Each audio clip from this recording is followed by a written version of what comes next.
Hey everyone. तो जैसे कि मैंने लास्ट प्रीवियस वीडियो में 2 क्वेश्चन दिए थे और मैंने बोला था आप अपने से ट्राई करिएगा। अगर नहीं होता है तो मैं वीडियो अपलोड कर ही दूँगी, आप इससे हेल्प ले लीजिएगा और देख लीजिएगा कि कैसे सॉल्व हुआ है। तो ये है फर्स्ट जो क्वेश्चन था उसका सॉल्यूशन।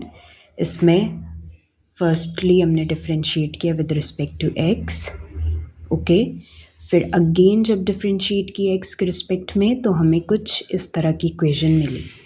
अब हमने देखा कि यहाँ से हम ए स्क्वायर की वैल्यू अगर यहाँ पुट कर दे तो सी स्क्वायर में केवल टर्म्स आएंगे और सी स्क्वायर इक्वल टू के उधर जाकर कैंसिल हो सकता है, ज़ीरो हो सकता है। इसलिए हमने इसकी वैल्यू जब इसमें पुट की तो हमें हमारी एक PD मिल गई जो कि ऑर्डर सेकंड की है।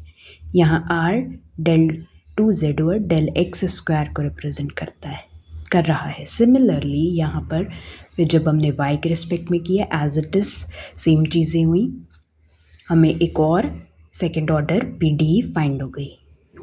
फिर अगेन हमने इसको x के रिस्पेक्ट में किया, सेम इसको y के रिस्पेक्ट में अगेन किया, बट अगर हम इसे फिर से y के रिस्पेक्ट में कर दें तो हमें करने पर एक और PD मिली, second order partial differential equation. और अगर आप इसे भी with respect to x again differentiate करते हैं तो भी हमें ये ही फाइंड होगी। सो इस तरह से हमें 1 2 3 सेकेंड ऑर्डर PD फाइंड होती है बाय एलिमिनेटिंग ABC। और क्योंकि यहाँ आर्बिट्रेरी कांस्टेंट का नंबर ज़्यादा है इंडिपेंडेंट वेरिएबल से, इसलिए हमें सेकेंड ऑर्डर PD मिली है। और सेकेंड क्वेश्चन हमारा ये है, इसमें भी हमने firstly differentiate with respect to x किया है, फिर y किया है।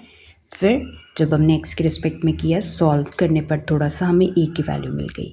जब हमने y के रिस्पेक्ट में डिफरेंशिएट किया तो हमें एक इक्वेशन मिली जिसमें a इन्वॉल्व था, तो हम इसमें से a की वैल्यू इसमें रख देने पर हमें PD मिल जाती है। अगर हम यहाँ a की वैल्यू आप सोचेंगे यहाँ लिखने का, तो इसमें क्योंकि b भी है तो फिर b की वैल्यू तो मिली नहीं है, इसलिए हम a की वैल्यू यहाँ नहीं पुट कर सकते थे। हमने अगेन y के रिस्पेक्ट में डिफरेंशिएट किया और फिर a की वैल्यू इसकी a की वैल्यू जो यहाँ पर मिली है इसमें पुट करने पर हमें हमारी PD मिल गई। तो ये थे दोनों क्वेश्चन के सॉल्यूशन। होपफुली आपको समझ आया होगा। और इस तरह से एलिमिनेशन वाला जो टॉपिक था by eliminating arbitrary constant how to find PD वो कंप्लीट हो चुका है। तो होपफुली आपको समझ आया होगा। और इसके बाद आप अपने से जहाँ जहाँ क्वेश्चन मिलते हैं आप ट्राई करिएगा। कोई टफ़ क्वेश्चन नहीं होते, सारे इजी रहते हैं, बस आपको थोड़ा सा ध्यान रखना पड़ता है कि किस में वैल्यू किस में रखें, और फिर इस तरह से आप फाइंड कर सकते हैं।